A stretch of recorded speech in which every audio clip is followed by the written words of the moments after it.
Hello दोस्तों, स्वागत है आप सभी का मेरे यूट्यूब चैनल पर। तो जैसा कि हम लोग देख रहे थे MCS 021 का जून 2022 का सॉल्यूशन। ठीक है, ये पार्ट 6 वीडियो है। इससे पहले मैंने इसका सारा सॉल्यूशन डाल दिया। क्वेश्चन नंबर 1 का A B C D, 2 का A नंबर, और आज हम लोग देखेंगे 2 का B नंबर। ठीक है, तो ये क्वेश्चन क्या कह रहा है, right breath first search algorithm. ठीक है, तो ये BFS है, इसको BFS बोलते हैं शॉर्ट फॉर्म में। तो ये काफ़ी इंपॉर्टेंट है। ठीक है, BFS एंड DFS एग्जाम में आता ही है, पूछता ही है उसके बारे में। ठीक है, एल्गोरिदम के बारे में। और इसमें MCS 021 में अधिकतर आप लोग अभी तक देखे होंगे तो एल्गोरिदम ही पूछ रहा है, एल्गोरिदम बताने बोल रहा है। ठीक है, तो एल्गोरिदम ही टाइप का क्वेश्चन आता है इसमें। तो हम लोग का क्या क्वेश्चन कर रहा है, ब्रेथ फर्स्ट एल्गोरिदम। ठीक है, तो देखिए इसका स्टेप मैं आपको एकदम एग्जाम्पल के साथ भी बताऊँगा और साथ में एल्गोरिदम भी बताते चलूँगा। ठीक है, तो यहाँ पे देखिए step 1, set status is equal to 1, यानी कि 1 मतलब रेडी स्टेट में करो for each node in G मतलब ग्राफ। अच्छा, ब्रेथ फर्स्ट का काम क्या होता है? देखिए ब्रेथ फर्स्ट का काम होता है मतलब ग्राफ में काम करता है, सारा जो भी उसके एडजेंसी लिस्ट होते हैं उसको फाइंड करने के लिए। ठीक है, मैं आपको अब आगे बताऊंगा कैसे होता है। ठीक है, तो यहाँ पे क्या बोल रहा है, set status 1 for each node in G. तो ये हम लोग का एक मैं एग्जाम्पल के लिए बता रहा हूँ। आपको लिखना कितना है, ब्रेथ फर्स्ट सर्च एल्गोरिथम मतलब ये। ठीक है, ये है आपका एल्गोरिथम, बस सिंपल इतना दूर का है, ये हुआ। लेकिन अभी हम आपको एग्जांपल में एकदम अच्छे से बताना हूँ, समझा रहा हूँ, इसलिए मैं आपको पूरा अच्छे से बताऊँगा। ठीक है, तो हम लोग क्या करेंगे, जितना भी ग्राफ में है सारा का स्टेटस हम लोग एक ये कर दिए हैं सॉल्व करने के लिए, फॉर ईच नोड इन जी, यानी कि जितना भी स्टेटस है, सेट नोड सारा नोड है, यानी कि ये 1 है, इस सब का स्टेटस को मैंने 1 कर दिया है स्टार्टिंग के लिए। उसके बाद क्या बोला है, रेडी स्टेट में, यानी 1 जो है अब ये लोग रेडी स्टेट में आ चुका है। अब आगे इसके ऊपर क्या काम होगा वो देखेंगे। ठीक है, दूसरा सेकंड स्टेप क्या है, enqueue the starting node A and set its status 2। Enqueue मतलब क्या, हम लोग जो ब्रेथ फर्स्ट सर्च जो करेंगे उसमें हम लोग कहीं से स्टार्ट करना पड़ेगा ना। तो ये कहीं से भी हो सकता है, ए से भी हो सकता है, डी से भी हो सकता है। वो आपको एग्जाम में मान लीजिए अगर बोलेगा, कोई ग्राफ दे देगा, बोलेगा उसका ब्रेथ फर्स्ट सर्च करो, तो उसमें आप कहीं से भी स्टार्ट कर सकते हो, किसी एक नोड से, ए से कीजिए, डी से कीजिए, कहीं से भी कीजिए। ठीक है, सी से कर दीजिए या जी से कर दीजिए। या फिर अगर मान लीजिए किसी ग्राफ में आपको ऐसे करके एरो बना रहेगा, तब आप लोग को उसी पर्टिकुलर से स्टार्ट करना है। और अगर कोई एरो नहीं बनाए तो आप कहीं से भी स्टार्ट कीजिए। ठीक है, यहाँ पे कोई भी वैल्यू हो सकता है, 8 9 10 कुछ भी, XYZ जो भी। तो हम लोग enqueue the starting node A and set is status 2। ठीक है, यानी कि अब हम लोग क्या करेंगे, एक नोड ले लेंगे। अब नोड ले लिए, इसको उठा लिए। ठीक है, अब तक ये लोग रेडी स्टेट में था, यानी कि अब हम लोग इसको उठा सकते हैं। तो अब क्या करेंगे, नोड ए को ले लेंगे और इसका ए जो लिए हैं हम, इसका स्टेटस को आप 2 कर देंगे, यानी कि अब ये मेरे हाथ में है। अब हम इसको इधर उधर घुमा सकते हैं। अब तक ये रेडी स्टेट में था कि उठा लो। ठीक है, यानी कि 2 मतलब वेटिंग स्टेट, यानी कि हाथ में है अब मेरा। अब मैं इसके साथ क्या करता हूँ वो आगे देखिए। अब क्या करना है, step 3, repeat step 4 and 5 until Q is empty. ठीक है, हम लोग एक क्यू बनाएंगे ना, इन क्यू मतलब समझे ना, क्यू मतलब इन क्यू का मतलब क्या पता है ना, क्यू में एंटर करना, इंसर्ट करना। इन क्यू मतलब क्यू में इंसर्ट। ठीक है, एक क्यू बनाएंगे हम लोग, ब्रेथ फर्स्ट सर्च में क्यू का यूज़ करते हैं। ठीक है, तो वही किए हैं। अब देखिए मैं इसको आगे आपको बताऊंगा, पहले ये एल्गो पढ़ लेते हैं। स्टेप 4 में क्या करना है, डी क्यू और node and process it and set is status 3, यानी कि प्रोसीड स्टेट। यानी अब हम लोग जो नोड उठाए थे, जो मेरे हाथ में था अभी ए, उसको अब हम लोग को प्रोसेस करना है और इसका स्टेटस को 3 कर देना है। यानी कि ये काम हो गया मेरा, जो ए है चलो साइड हो, तुम्हारा काम हो चुका है। ठीक है, इस तरह से। उसके बाद step 5, in Q all the neighbours of N that are in ready state. यानी कि अब जो हम लोग का हाथ में था, इसका जितने भी भाई बंधु है, जो मतलब ये जिससे भी कनेक्टेड है, उन सब को फिर से क्यू में एंटर कर दो और उसका स्टेटस को 2 कर दो। अब यानी कि जो रेडी स्टेट में, यानी कि ए के साथ, अभी हम लोग ए के साथ था, ए हम लोग का रेडी स्टेट था, तो ए के साथ जितने भी इसके हैं बंधु जो रेडी स्टेट में, यानी कि बी और डी। देखिए ए किससे कनेक्टेड है, बी से और डी से, यानी बी और डी को क्यू में डालो। अब मेरे हाथ में आ गया बी एंड डी, और अभी इसका वैल्यू को कर दो 2, यानी कि अब ये हो चुका है हम लोग का किस में, वेटिंग स्टेट में। अब हम लोग इसके साथ गेम करेंगे। ठीक है, उसके बाद क्या होगा, एंड ऑफ लूप और स्टेप 6 एग्जिट। ठीक है, ये तो था सिर्फ अभी एल्गोरिदम, मैं आपको एकदम अच्छे से बताऊंगा, सब आप पूरा समझोगे। ठीक है, ये एल्गोरिदम को देखते चलिए आप। तो आइए अब हम लोग देखते हैं, पहले हम लोग ए से स्टार्ट किए। ठीक है, आप क्या करेंगे, ये ना एडजेंसी लिस्ट कहते हैं इसको, मतलब कि मैंने इसको पहले ही लिख लिया है कि किस से कनेक्टेड है। यानी ए जो है, ए किससे कनेक्टेड है, बी से और डी से, तो ए का बी एंड डी। इसी तरह बी का भी देख ले, बी किससे कनेक्टेड है, देखिए बी का एरो कहाँ जा रहा है, सी से। ये डायरेक्टेड ग्राफ है, ठीक है, यानी कि जब एरो बना रहता है मतलब दिखा रहता है कि किस तरफ जा रहा है, इसको डायरेक्टेड ग्राफ बोलते हैं, ठीक है। तो बी जो है सी से कनेक्टेड है, और देखिए बी किसी के साथ कनेक्टेड है क्या, हाँ देखिए देखिए देखिए देखिए, हाँ है, तो ये देखिए बी एफ से क्या कनेक्टेड है, यानी कि बी का क्या हो गया, सी और एफ। ये अपने हम लोग इसको बोलते हैं एडजेंसी लिस्ट, ठीक है। आप इसको लाइन से इनसे नीचे लिखिएगा, मैं इसे लिख दिया हूँ। फिर हम लोग सी का भी देखेंगे, सी किससे कनेक्टेड है, सी देखिए सी ई है और जी है, यानी कि सी का हो गया ई एंड जी। इसी तरह से डी का देखिए, डी किससे कनेक्टेड है, तो ये तो एरो आ रहा है जिसमें जाएगा है, डी मतलब जिसके साथ कनेक्ट हो रहा है, डी का जो है एफ है, सिर्फ डी का एफ है। फिर ई का क्या है, तो ई का देखिए ई के साथ कौन कौन जा रहा है, तो ई में एफ एक ये जा रहा है और एक बी जा रहा है, और तो बाकी सब आ रहा है, तो ई का क्या हो गया, बी एंड एफ। उसी तरह जी का क्या होगा, देखिए जी में तो ये सी आ रहा ही नहीं, जो जा रहा है इसके साथ, इससे जी का ये ई, तो ये हम लोग एडजेंसी लिस्ट बना लिया इसका, ठीक है, जी का ई के साथ हो गया।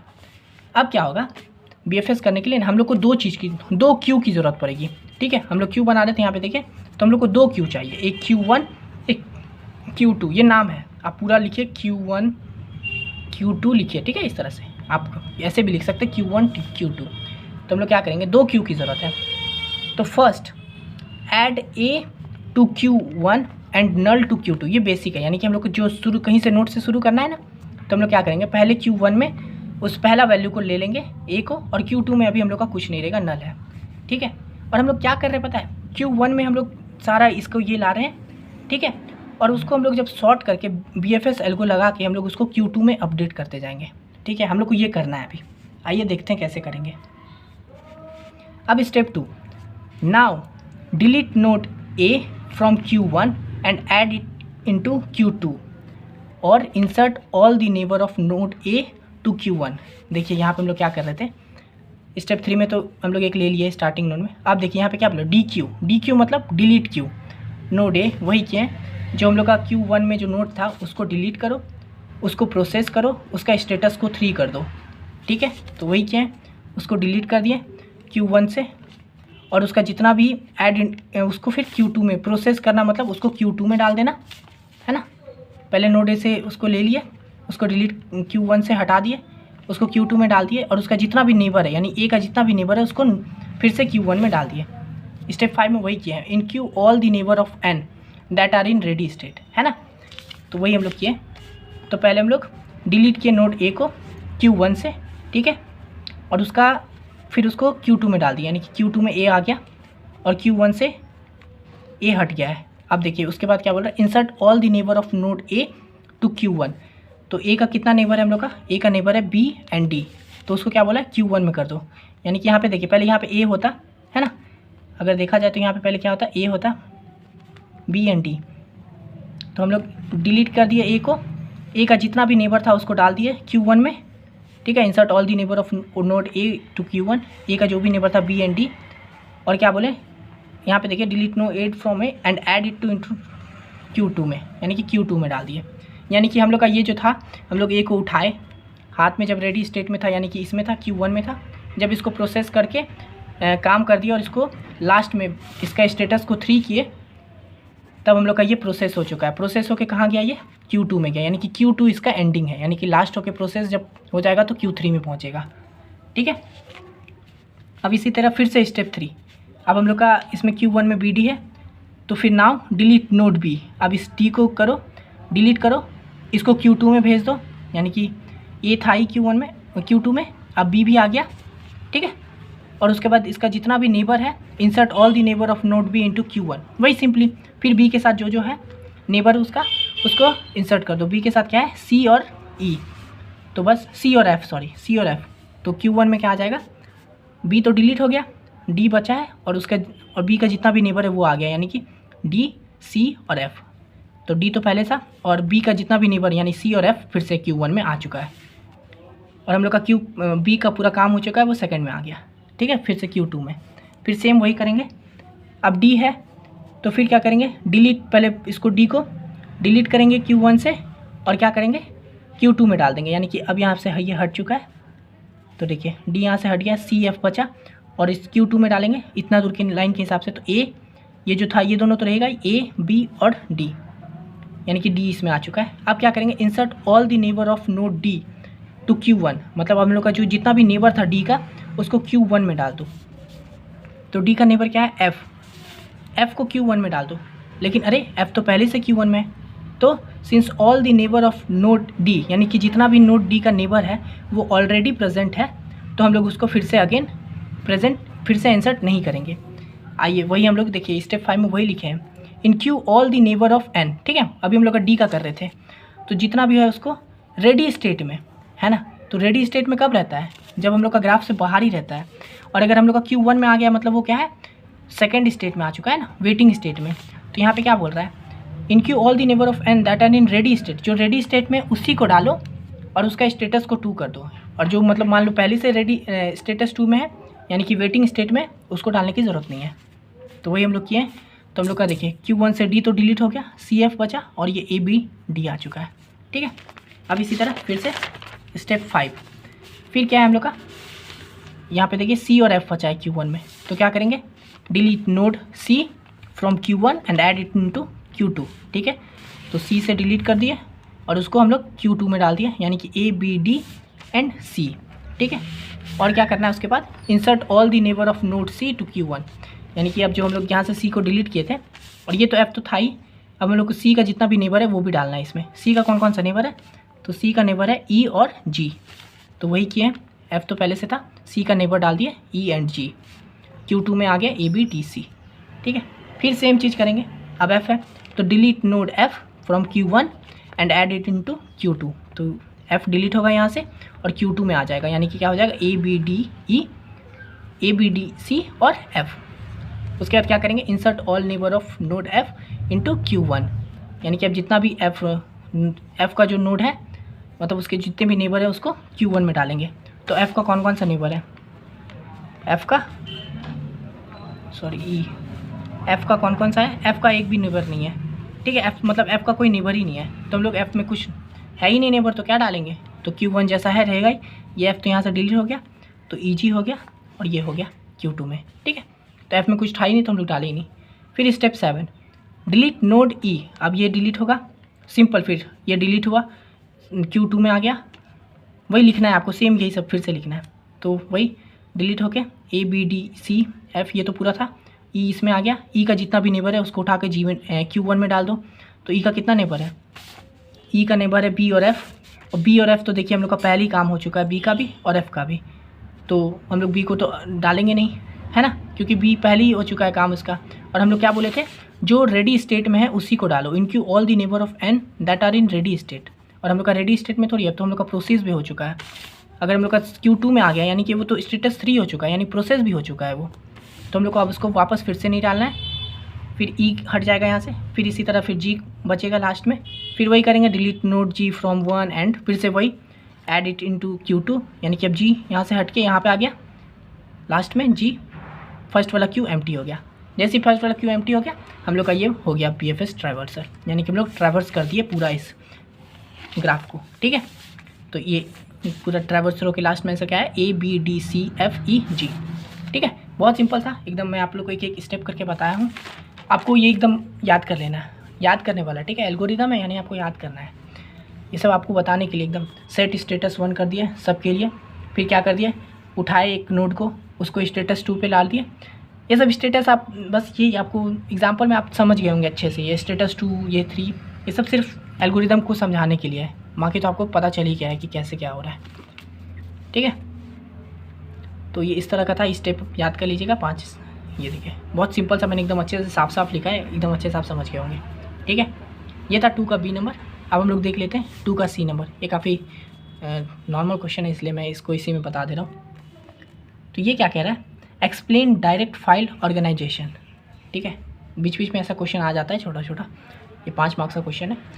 तो direct file organisation also known as indexed sequential access method is a file organization technique that combines the advantage of direct access and sequential access method।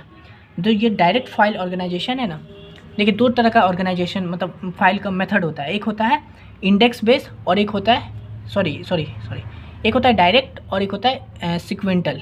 यानी कि हम लोग डायरेक्ट में मतलब कि हम लोग को कुछ फाइंड करना है, मान लीजिए 1 2 3 4 5, तो अगर हम लोग को डायरेक्ट बेस्ड है यानी कि हम लोग को 4 फाइंड करना है तो हम लोग डायरेक्ट 4 को ढूंढ सकते हैं, ठीक है। लेकिन अगर सिक्वेंटल है तो मतलब हम लोग को बारी बारी जाना पड़ेगा। पहले 1 को फाइंड करो, क्या 1 4 के बराबर है, नहीं। 2 4 के बराबर है, नहीं। 3 4 के बराबर है, नहीं। 4 4 के बराबर, हाँ, तो 4 को फाइंड करो इस तरह से। तो ये जो डायरेक्ट फाइल ऑर्गेनाइजेशन है ये हम लोग को दोनों मेथड का ये करता है, ठीक है। ऑल्सो नो जाए, देखो is a file on that combines advantage of direct access, यानी कि डायरेक्ट भी एक्सेस कर सकते हैं और सिक्वेंटल यानी लाइन से भी एक्सेस कर सकते हैं। It provides direct access to recorder using a key while maintaining the records in a sequential order, यानी कि हम लोग को ये डायरेक्ट एक्सेस भी कर देता है किसी भी रिकॉर्ड को फाइंड करने के लिए, किसके द्वारा, एक की के द्वारा, ठीक है। मतलब सबका एक, मान लीजिए ये 1 का एक कोई की होगा, 2 का कोई की होगा, 3 का कोई की होगा, 4 का कोई की होगा, 5 का कोई की होगा, ठीक है। ये फाइल में सेव होगा उसके हिसाब के लिए है, ठीक है। तो यही हम लोग को क्या बोला, direct follow also known as index equivalent access method is a file organisation technique that combines the advantage of direct access और सिक्वेंटल एक्सेस मेथड, ठीक है। ये इतना आप लोग लिख दीजिएगा, सिंपल है। इसका डेफिनेशन आप क्या ही एक्स्ट्रा बताऊँ मैं आपको। अब हम लोग को इसका एक्स्ट्रा के लिए मैं थोड़ा सा बता दिया हूँ, और working of direct file organisation कैसे काम करता है उसका थोड़ा देख लेते हैं। तो direct file, the data file stores record in a sequential order based on a key field, ठीक है। इसमें जो डेटा होता है वो सिक्वेंटल मतलब सिक्वेंटल यानी कि एक लाइन के साथ ऑर्डर में होता है, जिसको सबको एक की मिलता है, ठीक है। The index file maintain a separate index structure with key value and pointer to the corresponding record in the data file. वही है कि सबको एक एक पर्सनल की मिलता है, ठीक है। जितना भी वैल्यू डालो उसको एक सेपरेट इंडेक्स मिलता है, उसमें एक की मिलता है, उसको की वैल्यू मिलता है, जिससे हम लोग उसको फाइंड कर सकते हैं। जैसे कि ए के लिए कोई की होगा, ठीक है, वो इसका ए के लिए 1 के लिए ही होगा, 2 के लिए कोई अलग, 3 के लिए कोई अलग, 4 के लिए कोई अलग, 5 के लिए कोई अलग। तो अगर हम लोग को 4 फाइंड करना है तो इसका जो की है हम लोग डायरेक्ट की से आ सकते हैं, ठीक है। इस 4 को एक अलग की मिला होगा वही है एक, ठीक है। When a new record is added an entry is created in the index file with the key value and the record location in the data file, ठीक है। जब हम लोग को ये करते हैं, मान लीजिए नया कोई वैल्यू हम लोग रिकॉर्ड डालना चाहते हैं तो उसमें भी क्या होगा, उसको एक नया क्या मिलेगा, की मिलेगा, ठीक है। और उसके बाद जाके वो डेटा फाइल में सेव होगा।